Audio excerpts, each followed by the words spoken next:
नमस्कार, मैं हूं कुमार अनिल। बिहार के आरा और काराकाट लोकसभा क्षेत्र के बारे में फिर से कुछ नई बातें लेके आपके सामने उपस्थित हुआ हूं। आरा में आज की तारीख में भारतीय जनता पार्टी के प्रत्याशी आर.के. सिंह 2 माइनस में चल रहे हैं, क्लियर माइनस में चल रहे हैं। और तीसरा और चौथा अगर माइनस में गए तो ये संकट में उनकी सीट फंस जाएगी, भाजपा की सीट संकट में फंस जाएगी।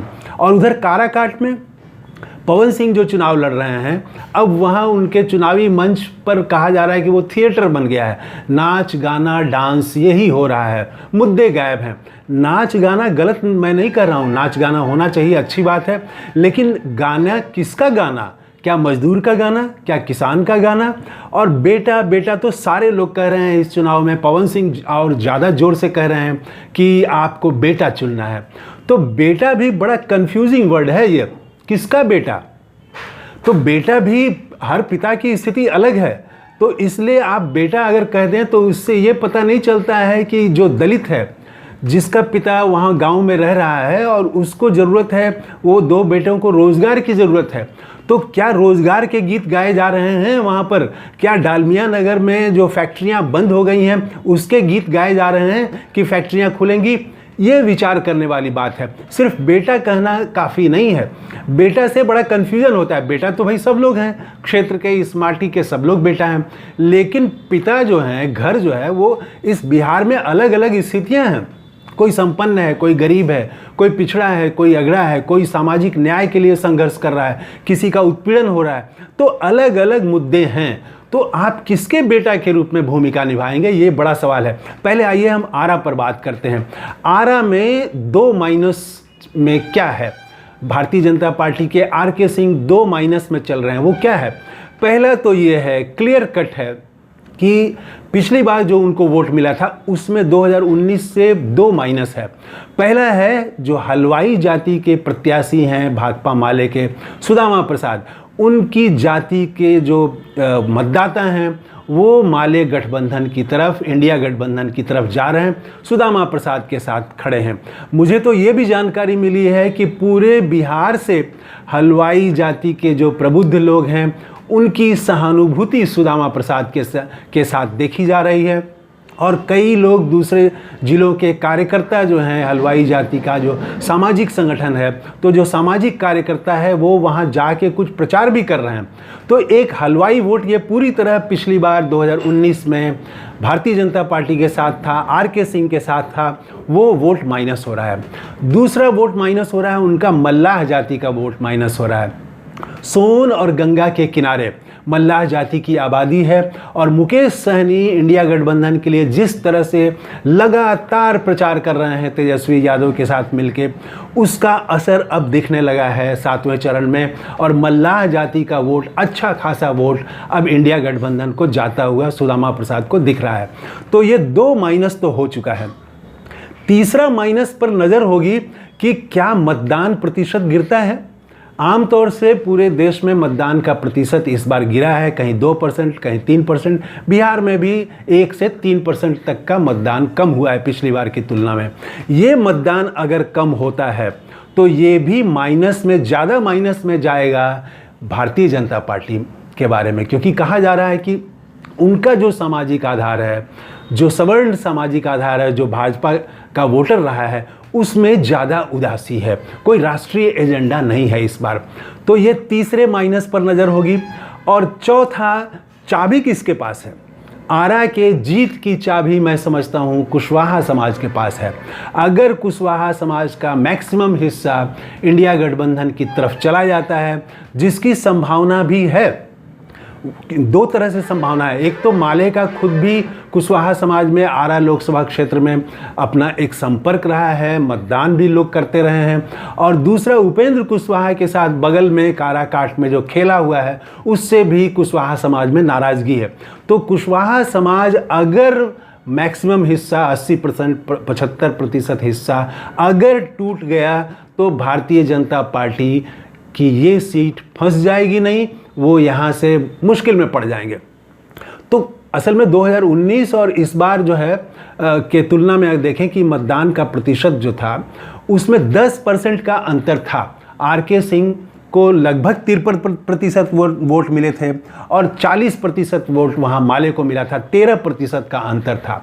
तो ये 13% का अंतर काफ़ी बड़ा अंतर कहा जाता है, माना जाना चाहिए। तो इसमें जो 2 वोट टूट रहा है, हलवाई का और मल्लाह का, इसके अलावा कुछ और वोट भी इंडिया गठबंधन के तरफ जाने चाहिए। स्विंग अगर होता है और मतदान का प्रतिशत भी कम होता है तो ये 2 शर्त और है। और इंडिया गठबंधन के पक्ष में, माले के पक्ष में वहाँ जा चुके हैं राहुल गांधी भी, और जिस तरह से अग्निवीर की तैयारी करने वाला एक युवक उनके मंच पर गया, तो मुद्दे तो बहुत अच्छे हैं इनके पास, इंडिया गठबंधन के पास, और उसका असर भी जा रहा है। चाहे वो अग्निवीर हो, चाहे गरीबों के खाते में हर महीने 8,500 रुपया हो, 10 किलो अनाज हो, रसोई गैस 500 रुपये में सिलेंडर हो, ये बातें अब नीचे तक जा रही हैं। और उधर आर.के. सिंह मुद्दों के मामले में थोड़ा कमज़ोर पड़ रहे हैं। उनके पास मोदी का चेहरा है सबसे बड़ा, और दूसरा उनकी अपनी छवि जो उन्होंने विकास का कार्य किया है। ये 2 उनके पास मुद्दे हैं। लेकिन मुद्दे जो जनता जिससे परेशान है, बेरोज़गारी कहा जाता है कि सबसे ज़्यादा परेशानी का कारण बना हुआ है, सबसे बड़ा मुद्दा बना हुआ है, कई सर्वे में आ चुका है। तो ऐसे मुद्दे का अभाव है उनके पास। तो लड़ाई जो है, इसीलिए सामाजिक स्तर पर देखें तो अगर चाबी जो है कुशवाहा समाज ने घुमा दी तो आरा में परिणाम पलट सकता है। आरा सीट आज की तारीख में तो फंसी हुई है भारतीय जनता पार्टी की सीट। और बगल में काराकाट देखें आप, काराकाट में वहाँ पर पवन सिंह चुनाव लड़ रहे हैं, वहाँ भी लगभग 10% मत का अंतर था। वहाँ पर पिछली बार जदयू को लगभग 46% मतदान था, और उपेंद्र कुशवाहा वहाँ राष्ट्रीय लोक समता पार्टी से तब प्रत्याशी थे, गठबंधन के प्रत्याशी थे, और उनको 36% मत मिला था। तो वहाँ 10% का है, आरा में 13% का है, यहाँ 10% का है। लेकिन यहाँ पवन सिंह के चलते वो खेल पूरा एकदम नए ढंग से खेला जा रहा है। पवन सिंह के पास 2 चीज़ें हैं, एक तो वो कह रहे हैं कि हम बेटा हैं, और दूसरा कह रहे हैं हम मकान लेंगे, कुछ करेंगे। मुद्दों के नाम पर वो फिल्म सिटी की बात कर रहे हैं कि हम फिल्म सिटी बनाएंगे यहाँ पर, और जो एमपी का जो फंड होता है उससे हम बड़ा बड़ा काम करेंगे। तो फिल्म सिटी की बात तो ठीक है, लेकिन ये जचती नहीं है। फिल्म सिटी काराकाट जैसे जगह में, काराकाट का जो नौजवान है, वहाँ के जो युवा हैं, उनको कितना रोज़गार मिलेगा? फिल्म सिटी में तो एक्सपर्ट लोग चाहिए, और वो एक्सपर्ट लोग दिल्ली और मुंबई से आएंगे।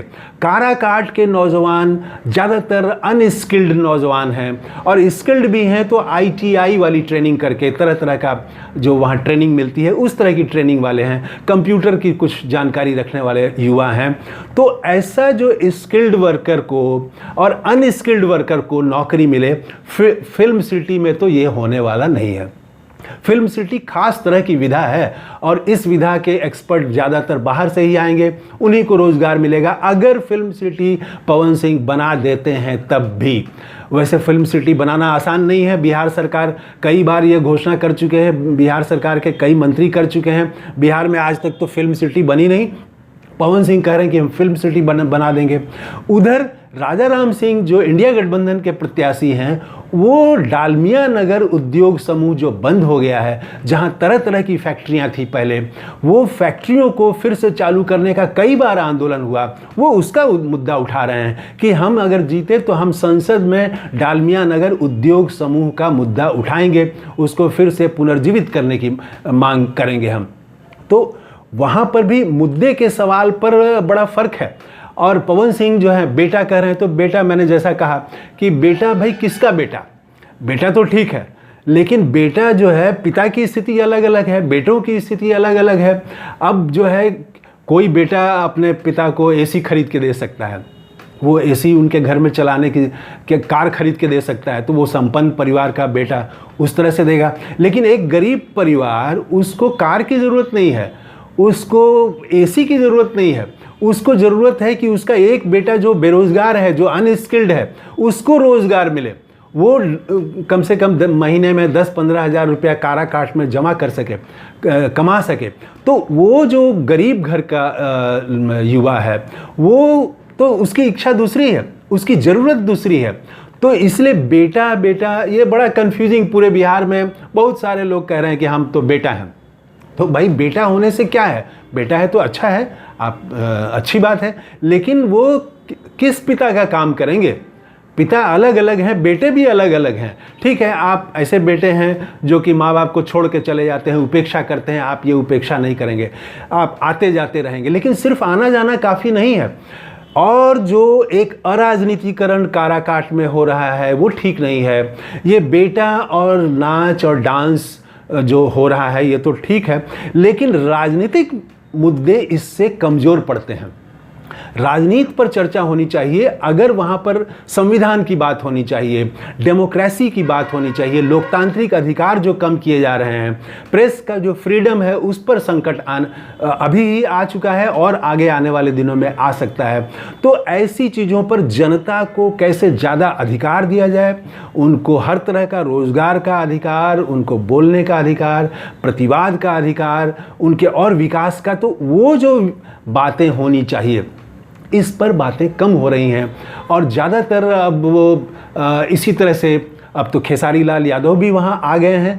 तो अब देखें, वो पवन सिंह तो मुकाबले में है, मुख्य मुकाबले में है, इससे कोई इनकार नहीं कर सकता है। उपेंद्र कुशवाहा आज की तारीख में बहुत परेशानी में है, संकट में है, और जो लग रहा है वो फ़िलहाल तो तीसरे नंबर पर जा रहे हैं। तो ये 2 सीटों के बारे में मैंने आपको कई बातें जानकारी दी। तो धन्यवाद, थैंक यू, जय हिंद।